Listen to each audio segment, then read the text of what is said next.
Warriors of National Guard Recruiting. This is Command Sergeant Major retired Dave Eustace with military recruiting experts.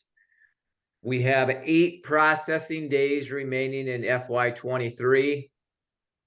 And if my guess is right, you probably need a large bounty or a gun in order to get somebody to be processed. So we're winding her down. It's going to be done. I have good news for you. We are going to get another mission, and we're going to get after it in FY24. Today, we have the great honor and pleasure, for me personally anyway, the best recruiting person that I have known over all my time in recruiting. Either Master Sergeant retired or soon to be retired, Brad Bond from the state of Texas, but originally from Minnesota. So soon to be Brad, not Master Sergeant. If you could just give a brief intro of your recruiting story, and we'll be off to the races. Sure thing. Thanks, CSM. So I am Brad now, by the way. July 31st was my last day in the Army National Guard. Spent majority of my career in recruiting. Carried the bag. I want to say, I haven't even counted, but I would say at least 10 years, probably more than that. Over 300 career enlistments, multiple directors, 54 accomplishments, top team NCOIC multiple years, and just responsible for changing a lot of lives over the years, I guess. Spent probably three quarters of my career in Minnesota, and the last tenure I did here in Texas. So it was a great ride. Yeah. Well, you left out, directors 1, and so that's kind of a big deal. And being the directors 54 in 2 different states, and expert 7 for your SMEG, and so just got recruiting figured out. So we'll just leave it at that. And I think people that know you in SMEG 4 and in SMEG 5, they understand it. So long career in recruiting. What is the thing that you're most proud of being this in recruiting? Well, I would say after doing it for 20 plus years, the amount of lives I've changed, CSM, from my own kids, my son and daughter are both in the Guard, all the enlistments over the years, 300 plus, all my recruiters contracts over the years that I've sat at the kitchen table with them and then assisted them throughout the process, to all the recruiters that I had an opportunity to impact over the years, to all the different senior NCOs and officers I've worked with. It's been an amazing ride. And I think that's probably what I'm most proud of, is just all the people that I would like to think I've made a positive impact on over the years. That's been the best part about this job. You get the opportunity that each and every day as an R&R NCO.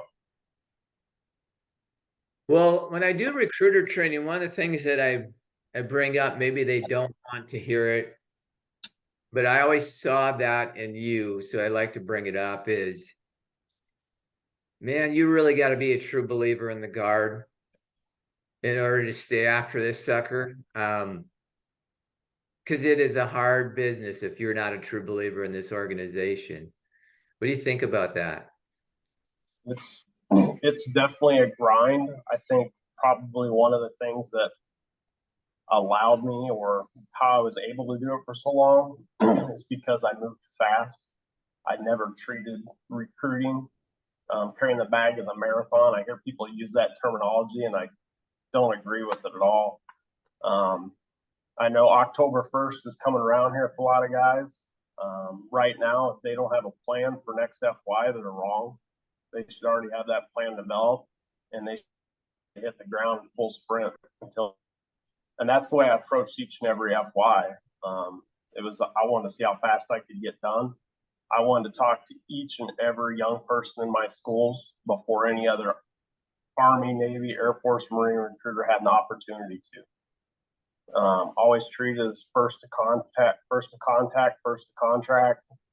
But it was a sprint for me. And by doing business that way, it allowed for time off in the summertime when school was out.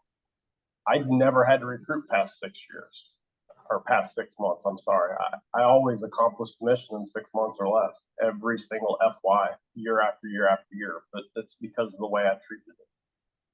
Sense of urgency all day long, every day. Yeah, and we're very good at saying first to contact, first to contract. We say it, but our actions don't emulate that. And I do think, I'm curious what you think about this over the last couple of years. Just generally speaking, missions have gone down. And I get a sense that those really low missions, the 1 a month missions, actually kind of hurt us. Because we think it's only 1 a month and we got 12 months to get it done. What do you think about that? I can't imagine only having a mission of 1 a month.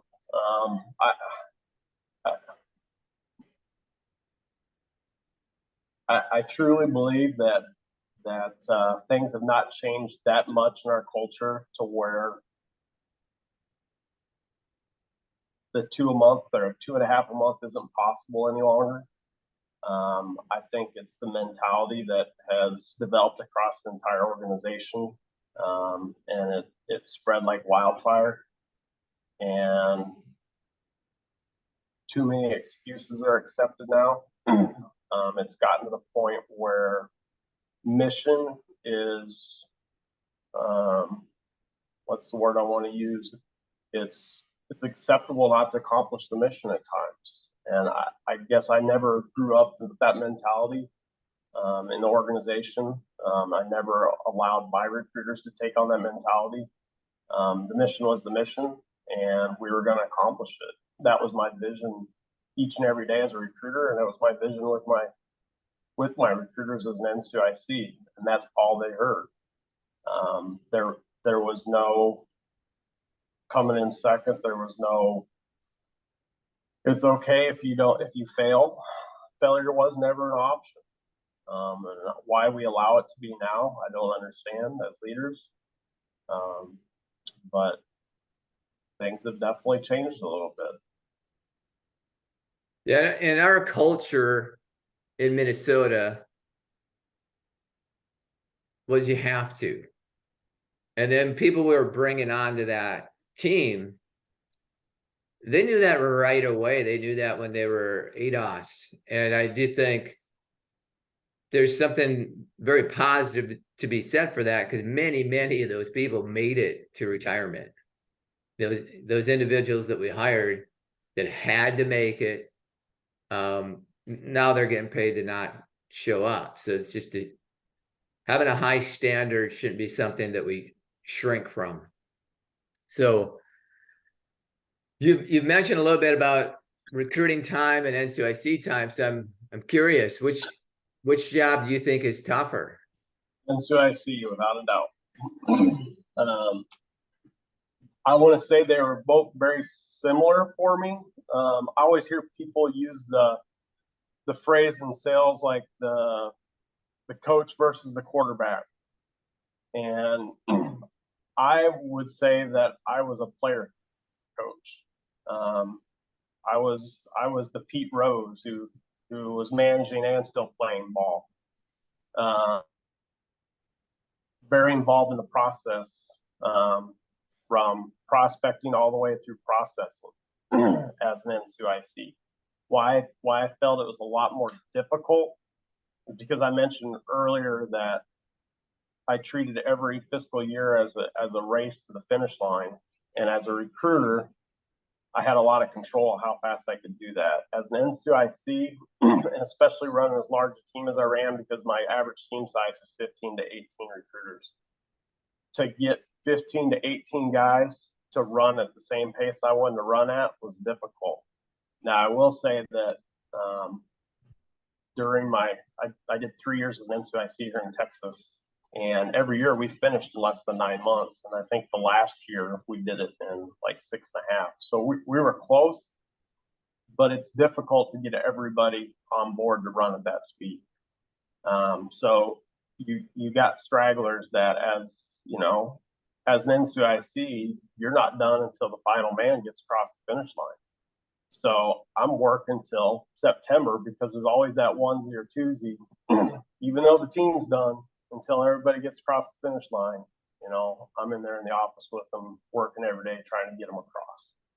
And I think that's the most difficult part as an NCIC is you just don't really get that downtime to catch your breath like you do as a recruiter when you knock it out early and, you know, you can make mission go fishing. It just, that hard to do as a leader. It's a 24/7, 365 days a year as a leader. And I've not really come across a way to do it differently.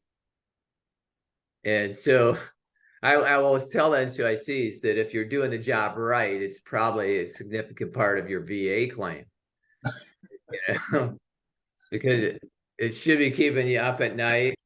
It's going to cause you to have bad eating habits and additional stress if you're doing it right. And maybe some of the recruiters are listening out there. So I don't really get that from my boss, but they should. A recruiter should get more enlistments because of the knowledge, expertise, and experience of their boss. That's how it's supposed to work. And when you're totally in control of what you're doing as a recruiter, you do get the time. I mean, you do, and almost everywhere, you're gonna get the time off. Now, somebody might lean on you a little bit if the commander's not done or the team's not done, but you're gonna get time off.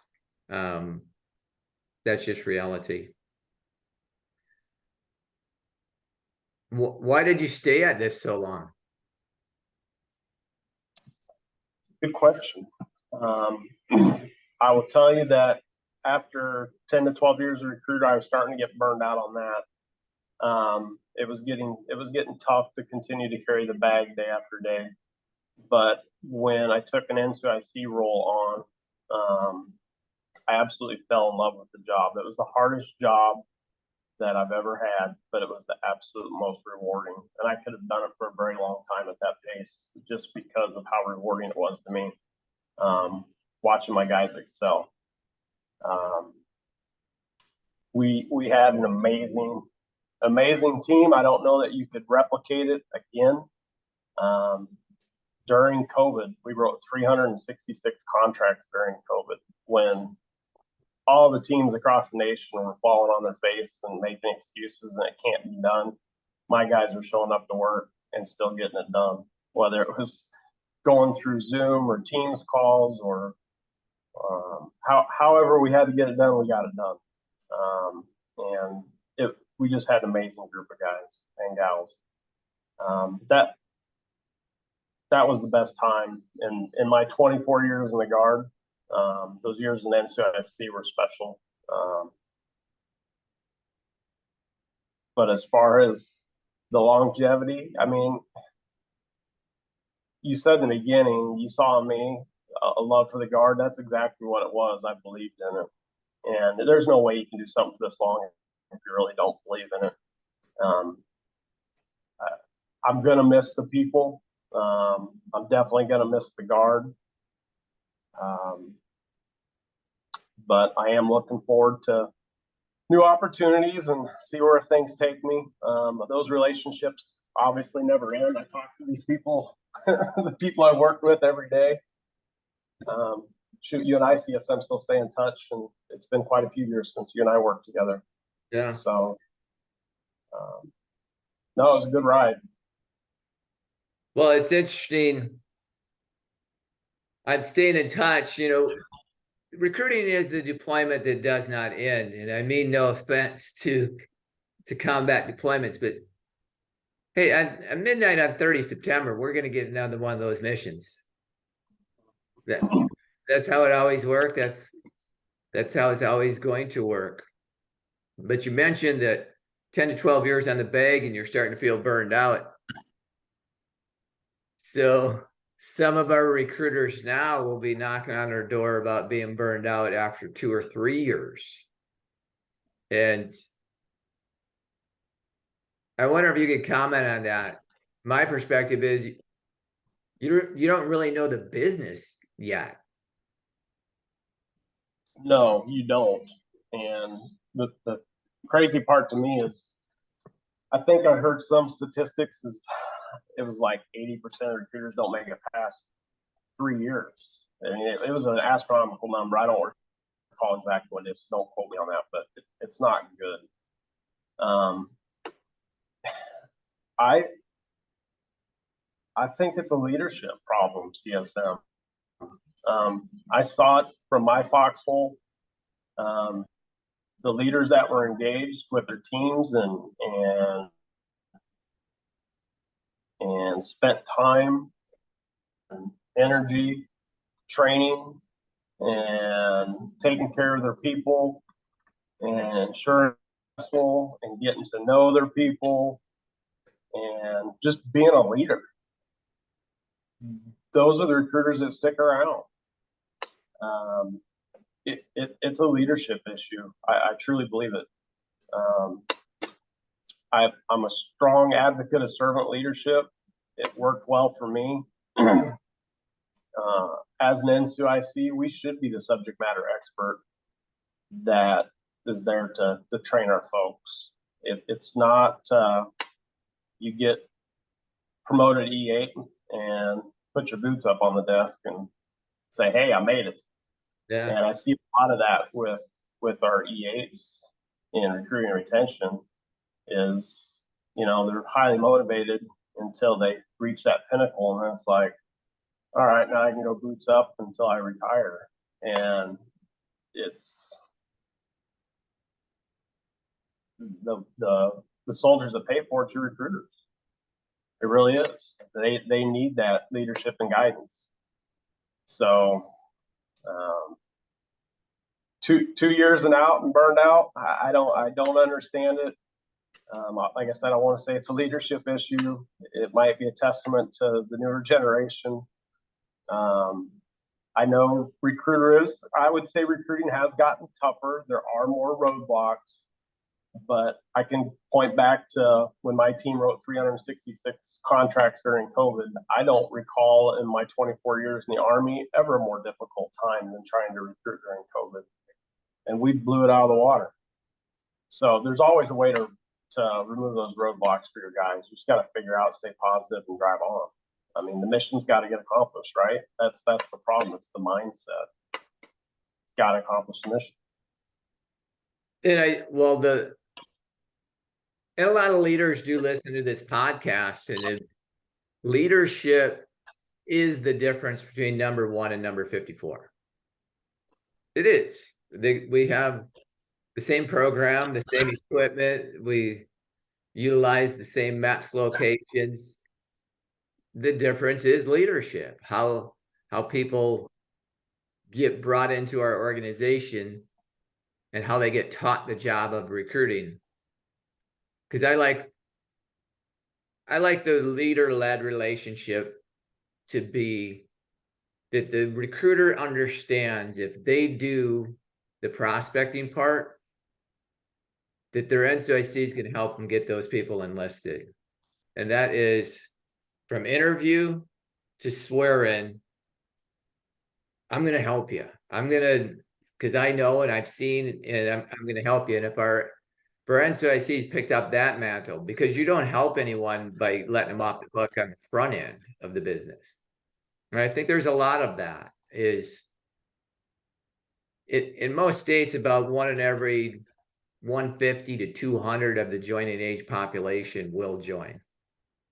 So if you did that math, like if I talk to 15, 20 people a day, I could get one of those people in my office. even if it takes longer to get them in. So that leadership part, huge deal. I'm interested what you would think. We got a new beginning happening in 12 days, and some new recruiters out there, some people that were not successful, but they get a new crack at it. And so what would your advice be to those recruiters out there that, hey, 1 October is coming? What can they do to get after it, regardless of what happened this year? So I always went into each fiscal year with the focus of how many appointments I could set up. There's so many metrics that you can gauge yourself off of and what activities you should be doing. But I really only ever focused on one thing as a recruiter and as an NCIC.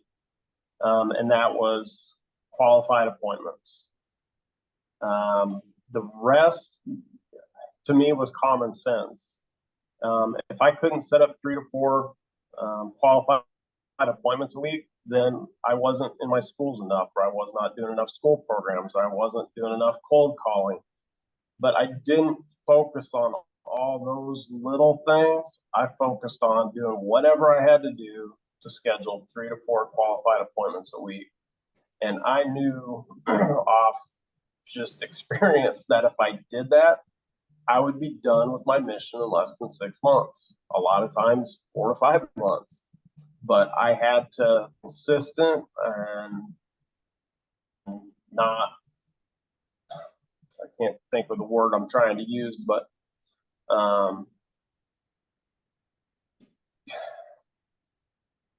lost words. But that was the direction that I went with it. And like I said in the beginning, speed, time kills deals. It's your greatest enemy. Treat every year as it's a sprint to the finish line. And then the other thing, we talked earlier about longevity in this career. And one of the things that I always talk to my recruiters about is one of the most difficult parts of wearing the badge and being a recruiter is I've seen too many soldiers stray away from the Army values over the years.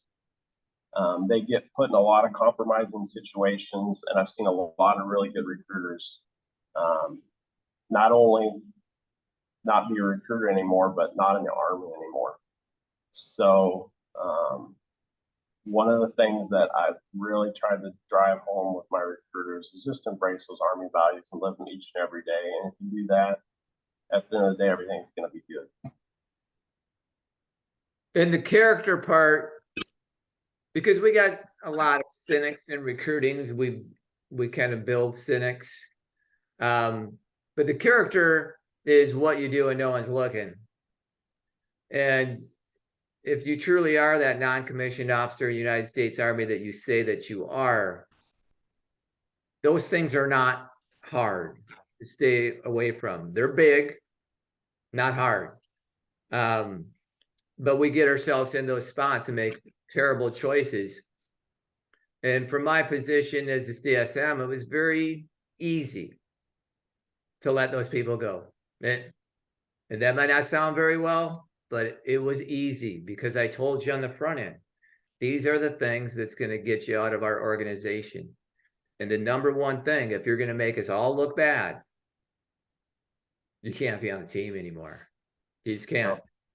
And we see it year after year after year. It don't matter what command you're in, but it's the same stupid mistakes over and over again. And we share it with our soldiers, but there's still that one or two. So if you're going to have a long career in this field, that has got to be the number one thing each and every day. Well, with your time as an NCIC, and I do see a good group of NCICs out there, our section chiefs, as they call them, that want to build a winning team. They do. But they're fearful of the current operating environment, feeling like I might get investigated if I have pretty stringent accountability on the team. what would your advice to them be about building that winning team in today's environment? Wow. I don't, I never, I don't ever recall a day in the Army where you could get in trouble for asking people to do their job. There doesn't need to be any craziness going on during your recruiter's daily activities. You can walk into just about any recruiting office in the nation, and I will guarantee you there is downtime that they're not being productive. And I would say I would lean towards more than half of their time is not productive. And it's your job as an NCIC to get them to do productive activities. So they're only working 8 hours a day and they're not on some work improvement plan that has them in the office 12 hours a day and on weekends away from their family. So as a leader, if you're holding them accountable to doing the right things every day, it's a win-win for them, their family, the command. But holding people accountable to recruiting activities that are lawful, I don't understand it. Once again, it goes back to leadership again. This is not a difficult job. It's just about getting people to be consistent and consistently doing the right things each and every day. And the mission will take care of itself. It always does. But for whatever reason, that comes hard for people to do those basic things every day. Nobody likes to prospect. I mean, that's always the issue. If you can drive prospecting as a leader, you're going to be successful. Drive the prospecting and quarterback that processing when they go to MEPS, so you're not losing them on the back end. You do those two things, you're going to be living high. Yeah, I 100% agree. It is. Another way that those NCICs could look at it is this. I'm only taking the 40 hours a week. But Uncle Sam's getting his for the 40. And so what that means is, because I think all leaders would agree, if the leaders are listening to this, they would agree that their ideal recruiter, somebody that makes mission, stays out of trouble, and does those things in a normal duty day, normal duty week, normal duty month, not the extra Saturdays, not 4 hours extra a day, not requiring excessive supervision in terms of reporting to work, wearing a uniform, doing recruiting stuff. I think all leaders would agree with that.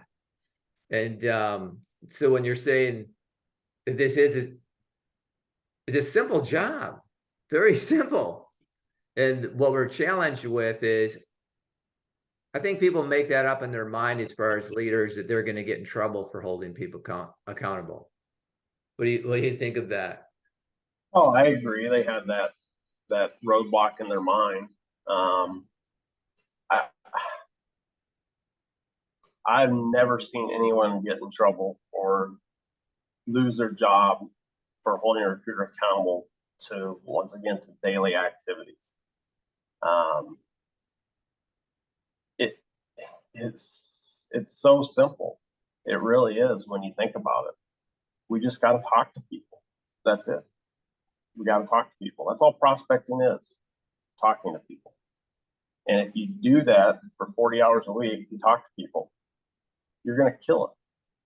But if you sit in your office and stare at your computer screen and, playing on social media, probably going to ride the struggle bus for a little while. You got to get out and talk to people.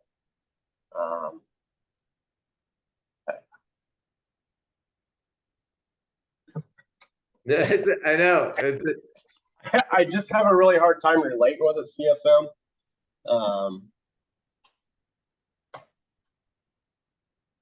I have a really hard time relating with that.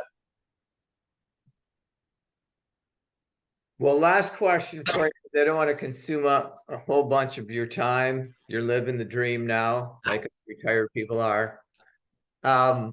So you've worked for a couple different commands and have had some influence on leadership, but what advice would you give to incoming command teams, especially those new commanders, of how to really take control of a recruiting organization and get some success going? Have a vision for one, that you share each and every day. And make sure that your leaders are sharing your vision. And I sure hope that vision is make a mission. That usually is a good start. And I know that should go without saying, but I've been in commands where that was not the commander's vision, which is just shocking to me. And try to eliminate the distractions. And I guess what I mean by that is I've had commanders that have been really good about keeping recruiting the number one thing. And then I've had commanders that are super involved in RSP and super involved in retention and super involved in everything other than the hard one, which is recruiting. The other ones are a lot easier to get right. Recruiting, that it's an animal. It is for almost every state. So eliminate distractions so your recruiters can focus on the number one thing. That would be a big one that I would like to see more of. And hold your leadership accountable. I see a lot of commanders that come in and they're doing, performance reviews with recruiters. Whatever happened to performance reviews with the NCICs and the sergeant majors and so on and so forth. But it's a leadership issue. I firmly believe that. We're circumventing what the real problem is. It's leadership. And if we can start getting that right, the recruiting will start taking care of itself again. But we got to start holding our leaders accountable. It's it's difficult for an officer to come in. I'm not come across that many officers that were expecting to be assigned at recruiting. It probably wasn't their number one choice. Some it is, but most not. And the Army will tell them to take that 100 days and figure out who's who and whatnot. We don't have that time in recruiting. So to focus on the things that you mentioned, keep the main thing, eliminate distractions, hold the leaders accountable. And you get a lot of subject matter experts. An officer doesn't have to be. What I like to say is any officer is qualified to lead in recruiting because they have the ability to count. That's it. If you have that ability, you got to figure it out. We're supposed to do this many. We only got this many. We got to talk to some leaders. So that I would echo what you have to say about that. Well, I think that's some good nuggets to get out there to the field. This is the second to the last podcast. I wanted you to be on this one. And I just want to congratulate you on a great career, a career that would be an example for those young kids getting into the business of just focus on the main thing, hustle every day, run that sprint, and a lot of good things will happen for you. So I appreciate you doing this. I wish you the best of luck in retirement. I'm certain that you won't need it. I appreciate it, CFM. All right. And next week is the last Training Tuesday podcast episode. So we appreciate everybody that's been listening, and FY24 is a coming.